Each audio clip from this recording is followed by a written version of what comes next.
Next guest. He tweeted on Tuesday that he'd gone long through call options. Chamath Palihapitiya is the CEO of Social Capital. He joins us now on the phone. Chamath, thank you for being here. Hi, Scott. How are you? I'm good, thanks. So you tweeted yesterday that you bought $115 calls in Gamestop. Can you tell me what your position is as of this very moment? Yeah. Can I tell you a little story before all of that, or no? Why don't you tell me that first, and then we'll go from there. So this morning I woke up after spending all last night in Wall Street bets, reading about all of this stuff. I ended up closing up my position this morning, and I wanted to announce that I'm taking all the profits that I made, plus my original position. So I'm going to take $500,000, and I'm going to donate to the Barstool Fund for small businesses. But I really want to tell you, beyond the $500,000 donation or the money that I invested, which was, not a huge amount in the grand scheme of that stock or the entire market, what I learned, because I think what I learned over the last couple of days is important for everybody that's watching CNBC. And that is? I think that what you're seeing is essentially a pushback against the establishment in a really important way. You have a lot of people, and I would encourage anybody who is dismissive of this thing to go into Wall Street Bets and actually just read the forums. And I think that you're going to see three kinds of posts.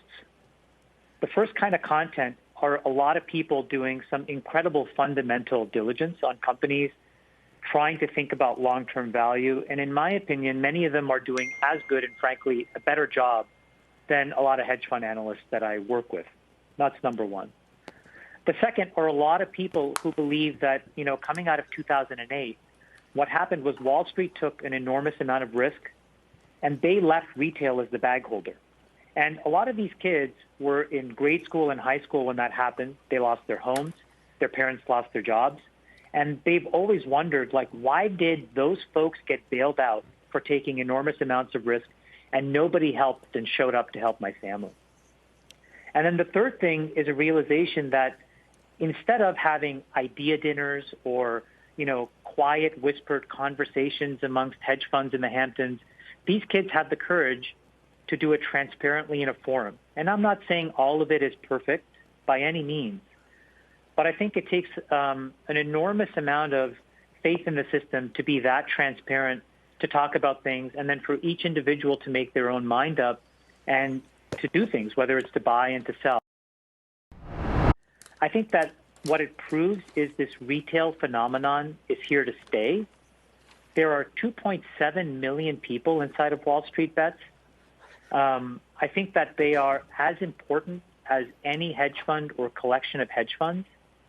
And I think the most important thing is that in a world of zero interest rates and quantitative easing, I don't know how you can run a typical hedge fund strategy and make money anymore. Because, for example, when you looked at GameStop, a normal person would say, how can you have 136% short interest? How can you be short 40% more shares than actually exist in the world? To a normal person, that doesn't make any sense.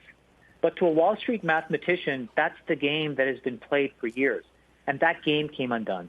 Well, I mean, that may be somewhat of an extreme example. Let me just go through a couple of things you said here. I have a hard time believing. I mean, you suggested that there's, a good amount of fundamental research going on underneath the GameStop Reddit situation. Do you truly believe that there's actual fundamental research? Not to disparage in any way the people who are actually making these trades, but this seems to be momentum rather than a deep fundamental analysis. Scott, there's momentum in traditional hedge funds and how they move stocks as well.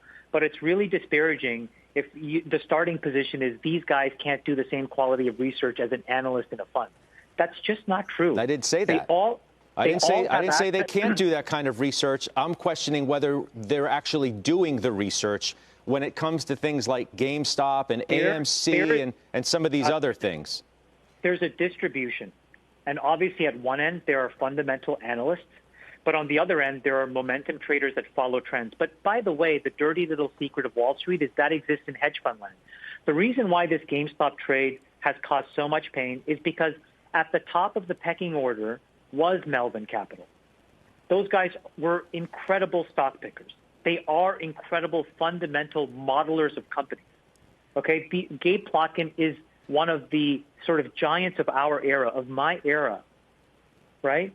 But at the end of the day, what happens is, irrespective of what he puts on, his trades are mimicked and copied by umpteen other hedge funds that follow along.